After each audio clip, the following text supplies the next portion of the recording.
afternoon, my lovelies. Kizzy Bug here. Today I want to speak about Elizabeth Smart. We talk about a lot of abuse for profit and exploiting children, but have we ever really talked about a child being abducted and being held for 9 months in captivity by two monsters? I want to just talk about abuse in other situations and how someone can come out of it being a strong person. So today I'm going to talk about her because I find her to be such an inspiration to so many people. It's got to be very hard to talk about what you've been through, about being raped, about being tethered to a tree. And you know, the sad thing is that she was not even that far from her house. And she said that she could hear her uncle calling her name, but she couldn't say anything because she was afraid that she would be killed or that her family would be harmed as well. And it's sad. And this is why I say that the children on YouTube really shouldn't be on YouTube. They shouldn't be exploited. They should be kept safe. Now, in her case, she wasn't doing any social media. She was asleep in her bed as she was abducted from her home by somebody her dad hired to help around the house. How sad is that? And I remember the case on TV, and I couldn't imagine emotions the parents must have been feeling. As a mother, I would be so devastated if something were to happen to my children.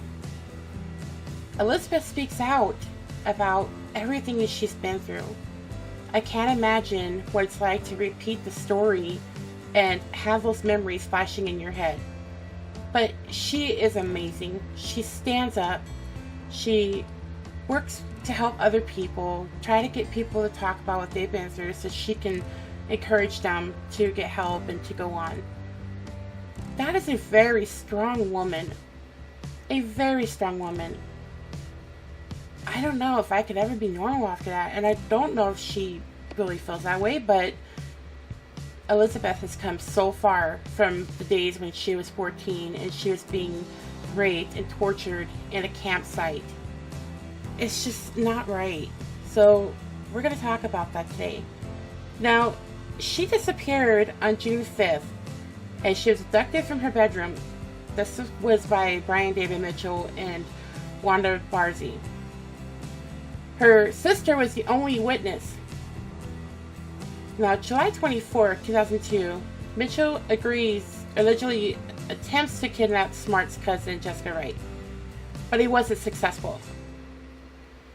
In October 2002, Mary Catherine tells her parents that she believes the kidnapper might have been that man, Emmanuel, who worked at their home for one day in November 2001.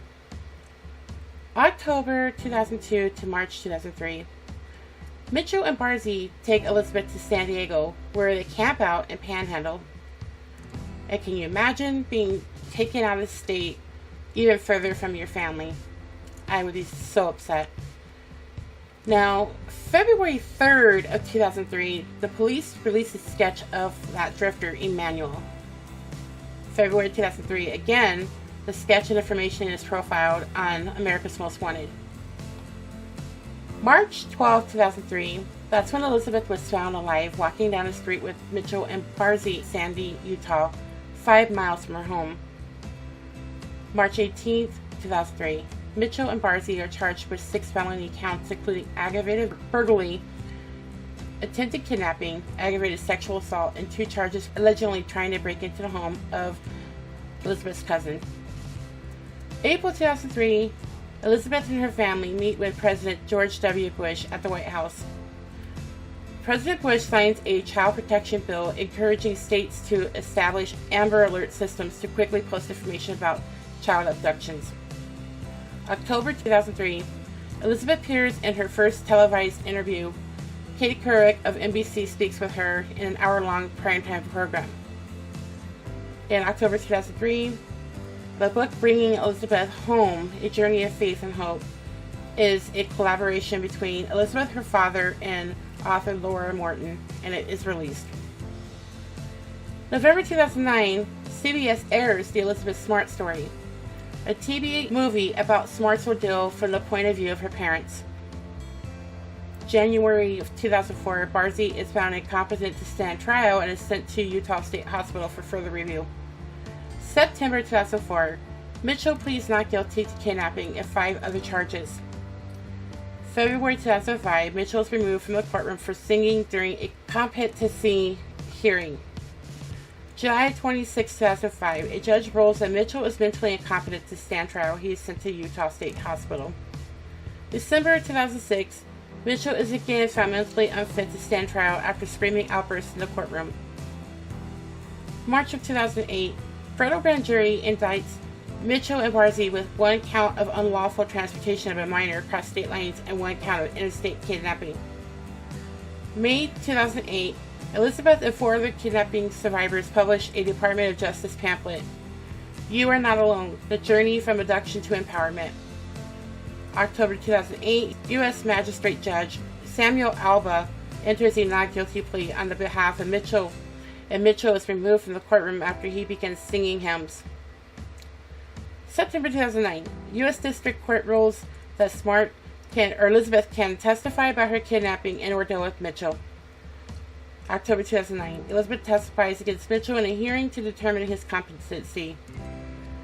November 17, 2009, Barzy pleads guilty to kidnapping and unlawful transportation of a minor and agrees to cooperate in state and federal cases. May of 2010, Barzy is sentenced to 15 years in prison. November of 2010, Mitchell's trial and kidnapping charges begin. November 8th to the 10th, Elizabeth testifies against Mitchell, describing her 9 months of captivity. December 10th of 2010, jurors find Mitchell guilty of kidnapping and unlawful transportation of a minor with intent to engage in sexual activity. May 25th, 2011, the U.S. District Judge Kimball sentenced Mitchell to life in prison.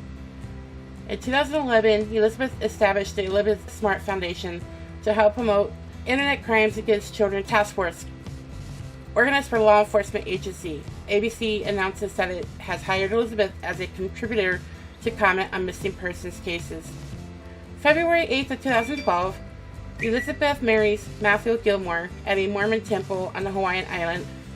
October 7th, 2015, Elizabeth's memoir, My Story, is released. Now, I read that book. It made me cry. But at the same time, this lady, after everything, stands up and tries to help other people. Can you imagine? She went through a lot of abuse. A lot. And yet she's strong. She's standing. He didn't bring her down. She's alive and well, and thank God for that. But I just wanted to talk about that and talk about everything she's gone through. Being sexually assaulted, being kidnapped from her home, 9 months of not knowing where her parents were, wanting to go home. Don't take things for granted. Don't take things for granted. If you're safe, thank God. Every day. Because he could have very well killed that young lady. And by the grace of God, he didn't. And she's gone on to do so much. And she is very strong. I feel like we need to talk about other women. We need to empower the women to stand up and put an end to these things. And we have a great platform that we can do that on. I love speaking out. I thank Roasted because she gave me that courage. And I know I'm a strong woman, but at first I was scared to say anything. Every day I thank God I met Roasted, in that she's turned out to be an amazing friend, and she has given me the tools to speak out and tell my truth and stand up for other people. And we should. I know we usually talk about abuse for profit between those two idiots, but I wanted to focus on other people too, because it's important that in addition to standing up for abuse for profit, that we stand up for all types of abuse. No matter what it is, we can help people. We can do what's right. I thank you guys for listening, and I know that you guys are strong. And for those of you who don't speak out, please, if you can, do so. You can make a difference. You really can. Roasted has inspired a lot of people. She's great to talk to. I'm here for you guys too, and together we can do this. We can stand up. We can put an end to abuse on YouTube, content-wise. We can stand up for people in our own towns and cities. We can do so much.